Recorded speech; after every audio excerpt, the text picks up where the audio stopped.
Om Shanti. Today Baba talks about a lot of things in the Murli, but I would like to begin with the slogan. And today Baba defines the word wealthy for us. And people are very interested in being wealthy. And it is usually thought that the one who has wealth is wealthy. But Baba today gives us a very nice definition. Baba says, to be ignorant of limited desires is to be very wealthy. Now let's understand what is limited desire, and is there any other type of desire also? Now you see, desire can also be called hope. Where there is no desire, there is no hope. Right? So people, if you are completely, you don't want anything, then why would you get up in the morning? So you definitely want something. You want to, there is something you have to look forward to. So desire is very important. If there is no desire, then what should we look forward to? But Baba talks about two kinds of desires: limited desires and unlimited desires.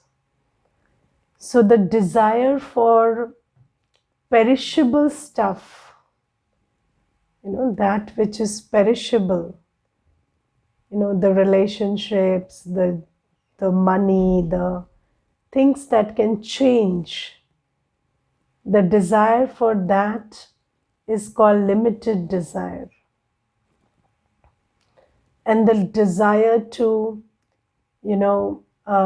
stay in the remembrance of God, Baba, become pure, do seva, that's called unlimited desire at this time.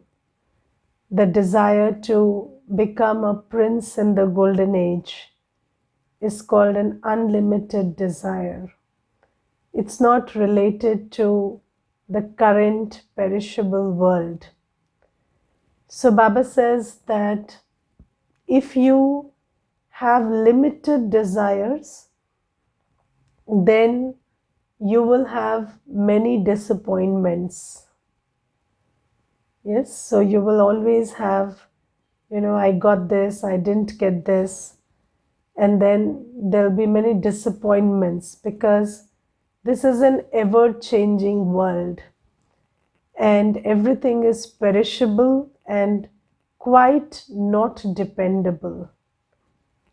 So we know that we have had 63 births of karmic journey, and because of that, the equal and opposite thing doesn't work right now. So, the law of karma says that when you do something, you will get an equal and opposite reaction, return, and that's absolutely true.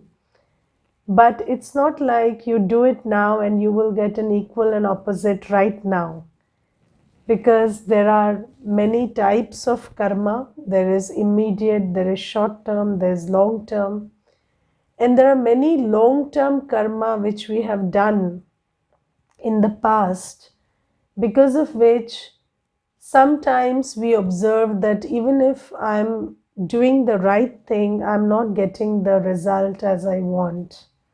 Sometimes you're not doing the right thing because of lack of knowledge. That's another issue. But sometimes you're doing the right thing, but then there is a backlog and there is a karmic account, and then you may not get the result immediately. Although you may, if you persevere, you will get the result finally. But then Baba says that if you have desire for something, then until until you get what you want, you will become quite hopeless and disheartened. Because if you're moving with desire, every time your desire is not fulfilled, it will feel like a setback.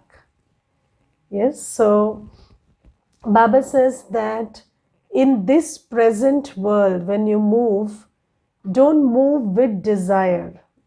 So do everything with unlimited desire, not with limited desire. Now let's take a very simple way to put it. Earn money, but don't be money minded. Okay, so don't let money rule your mind, because money is a limited desire. So work, but don't let success rule your mind. So, don't be success minded. So that's what Baba tells us. Because if you allow those limited desires to rule your mind, then you will always feel very disappointed. Sometimes you will feel very elated when those desires are fulfilled, but many times they won't be fulfilled. And then you will feel very disappointed, and then you will create a sanskar of being disappointed. And at this time, we are very interested in the sanskar that we are creating. Okay. And then, so we have to understand that whatever you get in terms of physical achievements will not matter after some time, because you leave the body, and anyways there is the destruction coming. But what sanskars you create, you will carry with you. So when you do everything with unlimited desire, yes, so unlimited desire means the desire to come closer to Baba through good karma, the desire to earn blessings through good karma. So then your focus will always be not on the fruit of the karma, but on the quality of the karma. Yes, and then the sanskars you will create out of that will be Satyugi sanskars, because when you do good karma, you obviously create good sanskars. So Baba says, when you operate in this world, be free from limited desires. And Baba talks about being ignorant of limited desires. So you shouldn't even realize that limited desires are possible. And all your work, all your life, all your relationships are driven by unlimited desire. So let's take, the desire. So people in the world work towards physical fitness. But what is the desire? The desire is that we should be able to enjoy life.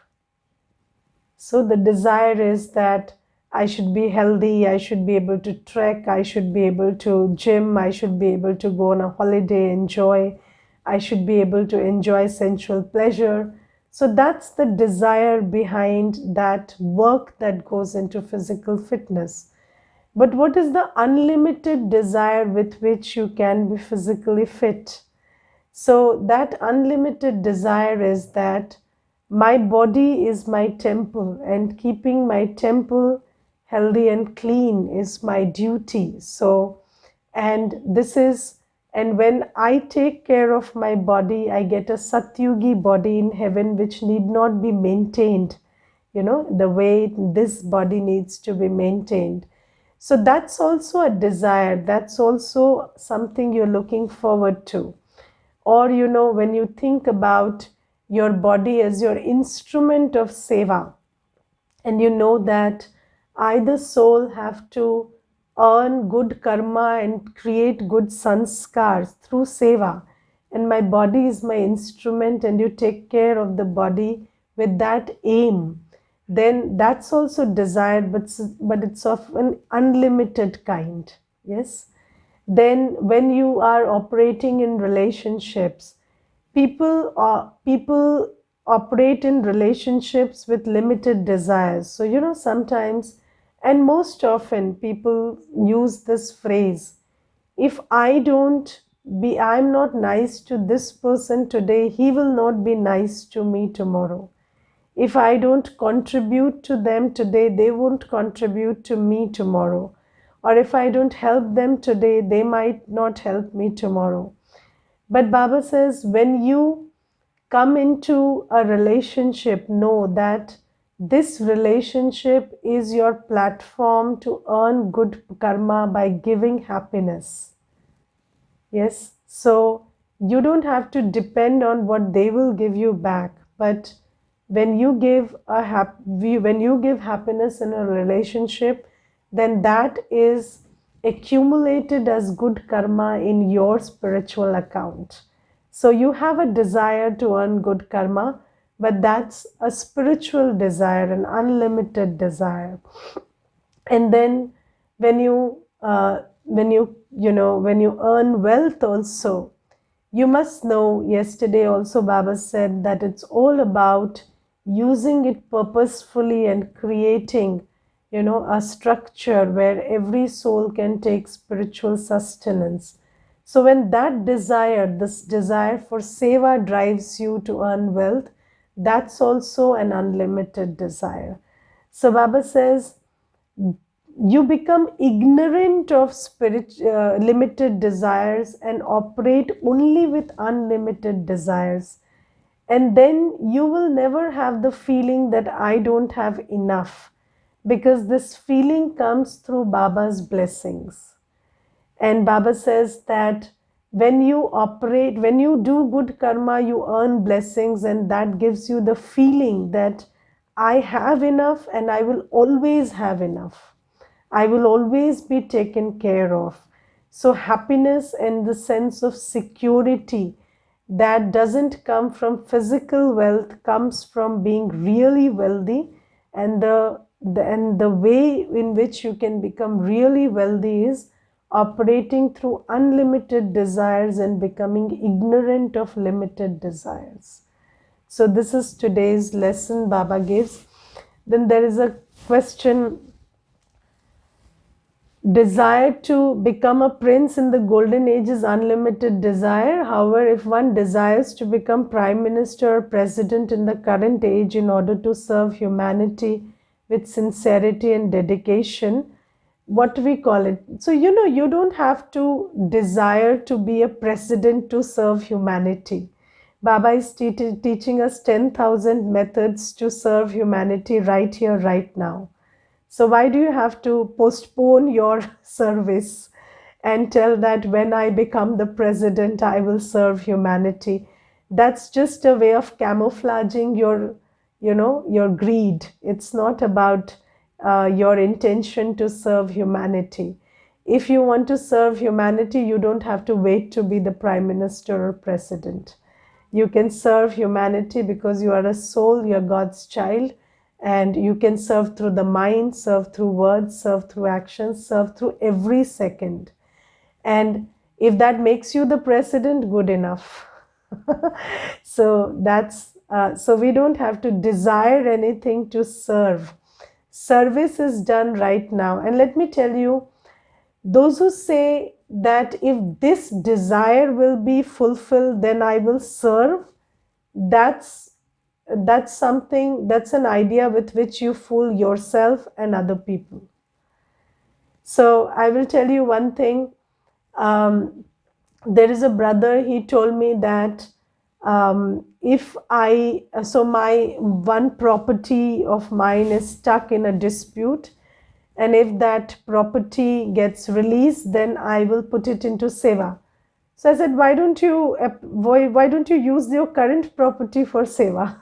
So that's not about, that's just how we have tricked ourselves in bhakti.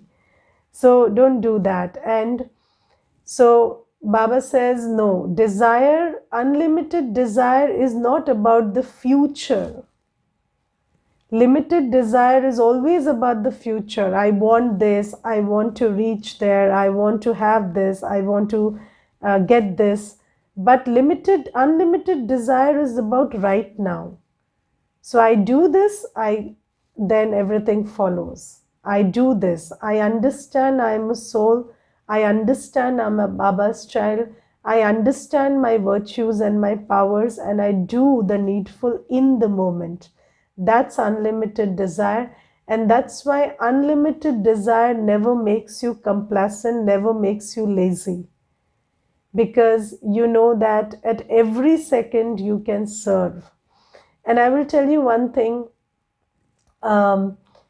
There is this one young, brother who used to come for the course, and then he had written an exam and he didn't get through, so he failed that exam, and then he stopped coming for the course, and then he said that because I didn't clear my exam, so I don't feel driven enough to come to the center. I'm going through a low phase.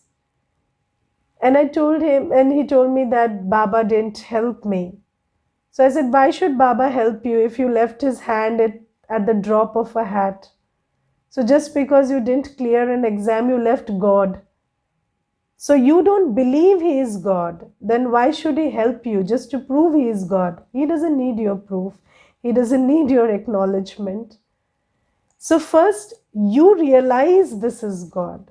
If you realize this is God, then God will help you. If you are putting conditions, if you have just exhibited that because you didn't clear the exam, you left God, that means you didn't understand this is God, then why should the one you don't even recognize as God help you? So, do you know this is God, and do you know who you are dealing with?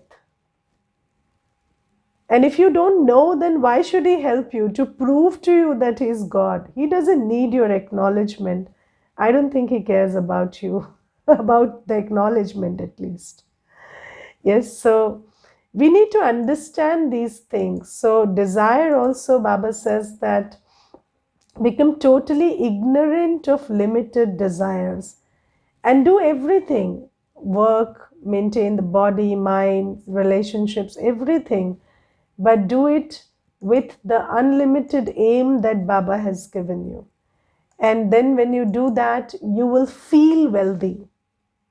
Yes, wealthy people don't feel wealthy. They feel very upset and insecure, let me tell you that. But you will genuinely feel like a king if you do what Baba says. And then today, the Murli is all about purity and yoga with Baba and spiritual true love for Baba. Now, first let's talk about purity.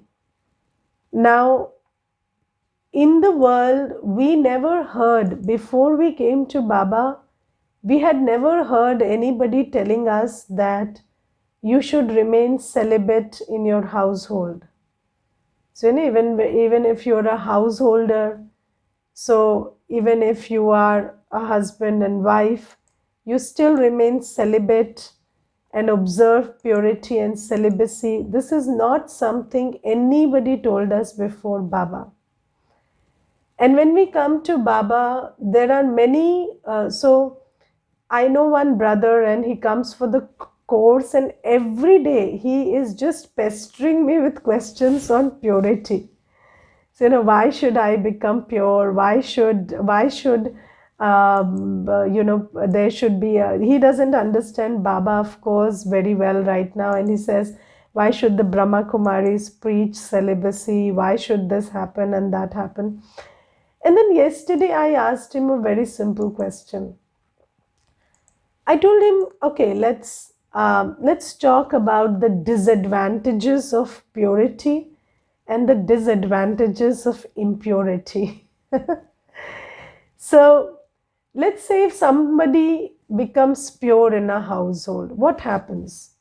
Just that the Okay, even if you think in a very mundane way, the expectations of a vicious partner are not met, and then that partner becomes upset, and there are repercussions, right? Just that much. And that also is conditional because it depends on how vicious your partner is. So that's one disadvantage. And then, what are the disadvantages of impurity? You look at what the world has become with impurity. There is there is so much of um, there is so much of insecurity in everybody's life regarding the safety of their bodies because of this impurity and the world and the way the world is functioning with impurity. Because impurity these days doesn't have any boundaries. Yes, impurity is impurity, and everybody's vision, action, words, everything is filled with impurity. And there is a whole environment of insecurity, and people are not feeling safe, and there is this whole environment where you feel disrespected, and you feel that you're violated with every drishti and every karma. So this is the kind of world we are living in because of this impurity. And still, we ask a lot of questions about purity and not as many questions about impurity. So we don't question, we don't, so there is a, when there is a situation where somebody is suffering because of somebody's sanskar of lust, we say, okay, this is Kali Yuga and we accept it. But when somebody is choosing to be pure, we ask 110 questions. So I asked that brother, I don't understand whether we should ask more questions about impurity than about purity. And then the second thing is, that brother, when he came to the center, he told me that when I entered here, I was very stressed. I was feeling very bogged down with stress due to work. But when I entered here, I suddenly felt like I'm peaceful. And everything inside me became very peaceful. And I told him that, do you know that this environment in the center is because of purity? And vibration is not an idea, vibration is a reality which everyone experiences. People go to Madhuban, people go to centers, they feel the vibration. And Baba tells us that purity is the mother of peace and happiness. And in this Sangam Yuga also, although we have not seen Satyug, but in Sangam Yuga also we see that when purity is observed in a center, or when there are householders who observe complete purity, then the people who visit them can feel the peace and happiness in that place. So Baba says, purity is the mother of peace and happiness and prosperity. And when you become pure in this life and create the sanskars of purity, only then you will create a new pure world. And God is famously called the purifier. And it is Baba's prerogative, because nobody else can purify, because everybody else is impure. So Baba is famously called for being pure. And Baba says that I make you pure. That's my primary, function. That's what I do, and that's what I'm celebrated for. So first thing is we understand the power of purity, the need of purity. And then second thing Baba says is purity can be attained, or you can become pure. You can stabilize yourself in a sanskar of purity when you have yoga. Because the law says you become like the one you have yoga with. And Baba says that when you have yoga with me, because I am the ocean of purity, then you will become pure, because that's how it works. So first thing is aiming for purity, because you understand that purity is the foundation of a pure world. And right now, that's the motto of Brahmin life, that we become pure and become helpers in creating a pure world. And then second thing is the method to become pure is yoga. So we understand that only when we remember Baba will we be pure. And then the third thing Baba talks about is love for Baba. And Baba today says that, in the world, we see that there are lovers and beloveds. Yes. And until yesterday, the lover and the beloved didn't know each other. And today, they become engaged. So, sagai hoti hai and they become engaged. And then from tomorrow, they can't stop thinking about each other.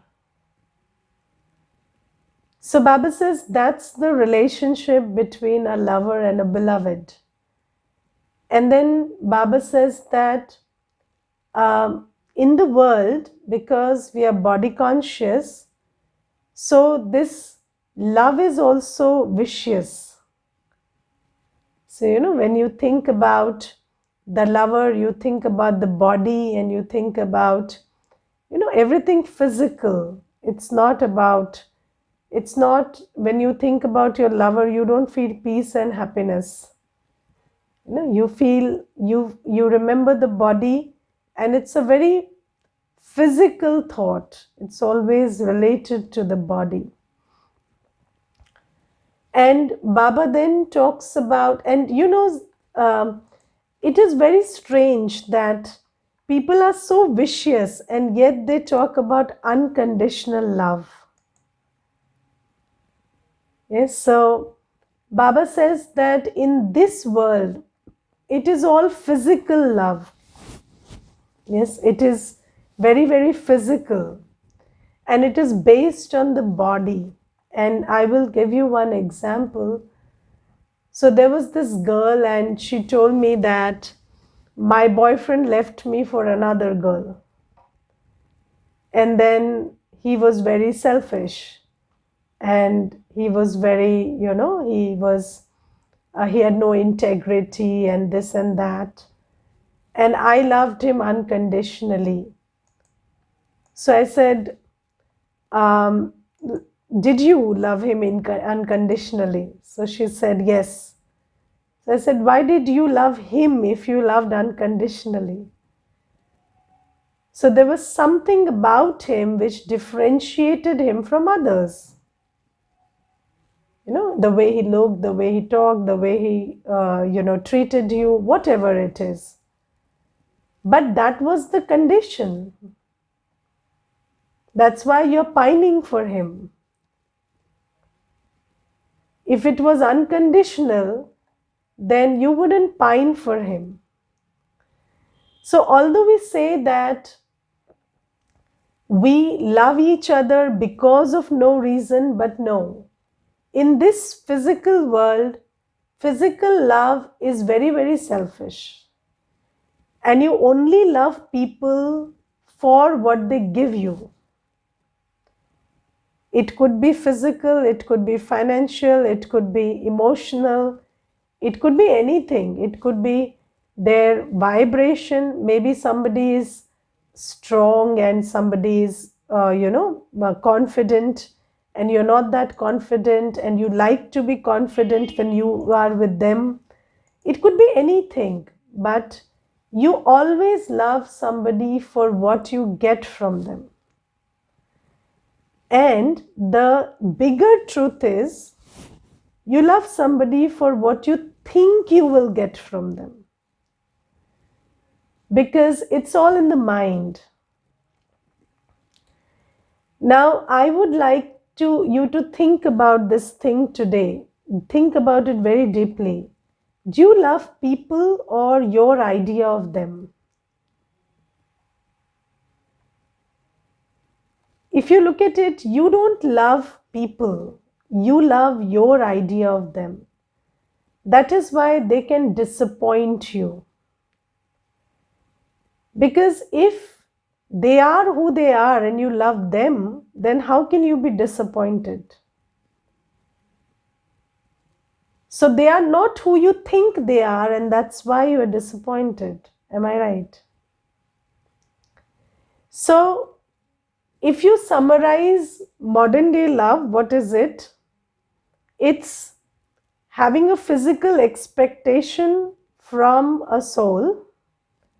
You think you are a body, you have a physical expectation from a soul. And physical expectation doesn't only mean physical, means belonging to this world. Worldly expectation you have from somebody. And then you think that they will fulfill it. And then because you have no idea who that soul is, and you have no idea about their 63 births of karmic journey, and you have no idea about their sanskar, so you end up getting frustrated and disappointed. So this is modern day love. And then Baba talks about the love that existed a little earlier. What was that? Laila Majnu love. What was Laila Majnu love? So Laila Majnu love means there is no physical expectation, but you are in love with the face. So, in that kind of love, there was a lot of sacrifice, and Majnu is getting beaten up and Laila is crying. But, all that is fine, but they are tolerating everything because they are in love with the face. So they are not getting disappointed with each other, even if, everything is against them. They are pulling through because they're in love with the face. But now Baba says, now you grow up and become wise. Now Baba says, you are a soul and you love the one who can actually provide you with what you want. And love is a very interesting sanskar. So when you love somebody, you remember them. So, and in movies we have seen that, when a lover remembers the beloved, then the beloved, he experienced like the beloved is just there and he can see her. So Baba says that this is the kind of magic that love has.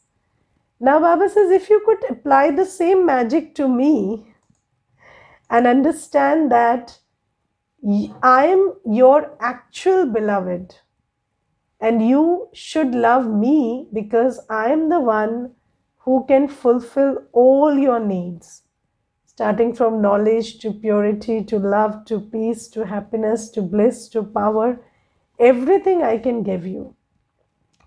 So Baba says, now you develop spiritual love for me. And love for me is not about remembering a body.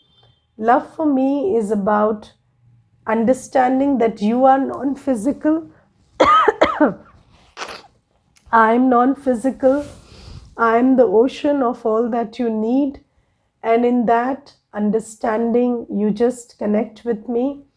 And when you remember me like this, when you become my true spiritual lover, then I will make you pure and then you will be entitled to a pure world. Okay? And then Baba talks about beauty today. So today Baba is talking about wealth and beauty, both favorite subjects of people these days. So what does Baba talk about beauty? Let's listen that. Baba says, children, you now have to become beautiful. Krishna is called Shyam Sundar, which means the ugly and the beautiful. That soul has become ugly at present. Then by sitting on the pyre of knowledge, you will become beautiful. So yes, we are all doing that. This class is the pyre of knowledge. Murli is the pyre of knowledge. So we sit on this, and day by day, we are leaving our ugliness, our vices. It takes 1 second to change from ugly to beautiful, and half a cycle to change from beautiful to ugly. You are ugly for half a cycle and beautiful for half a cycle. The one beautiful traveler is Shiv Baba. So there is a story about ek musafir, ek hasina. So Baba says that musafir, that beautiful traveler is me, and I make you beautiful. So Baba says, the one beautiful traveler is Shiv Baba, and all the brides are ugly. He teaches you yoga in order to make you beautiful. There is first class natural beauty in the golden age. Because even the 5 elements are Satopradhan, your bodies there are beautiful. Here they have artificial beauty. Purity is very good. So Baba says, if you have yoga with Baba, become pure, then what you will become is beautiful. And so beautiful that in Satyug you will not require cosmetics. Okay? You will not require cosmetics. So cosmetics is artificial beauty. Cosmetic means artificial. Yes. So cosmetics is artificial beauty. So in Satyug you will not require your lipstick and powder, but you will wear jewelry, and I will tell you about the jewelry in Satyug. So the gold there will be so light that you can wear gold dust on your eyelids. And then you will adorn every, feature with jewelry. And the jewelry will be felicitated when you wear it. You will not be felicitated when you wear the jewelry. So that's our equation with beauty in the golden age. But Baba says beauty is a byproduct of purity. And at this time, the traveler has come to teach you how to become beautiful by becoming pure, by having yoga with Baba. And for yoga, Baba has given us very nice directions today. Know that you are the lover, Baba is the beloved. And in that realization, you will always remember Baba. And you should have the sense of whose beloved whose lover you should be. So प्यार करने का अक्ल चाहिए, है ना? So these days, and you must also understand that love is always a mental phenomena. Yes, so it's never, so although you think that it is a physical thing, it's not. You always love your idea of people, not who they are. And then who they are only disappoints you. So Baba says, know who I am, realize who I am, and realize what I can give you, and be my lover and make me your beloved, and then I'll make you pure and make you beautiful and take you to the new world. Okay, Om Shanti.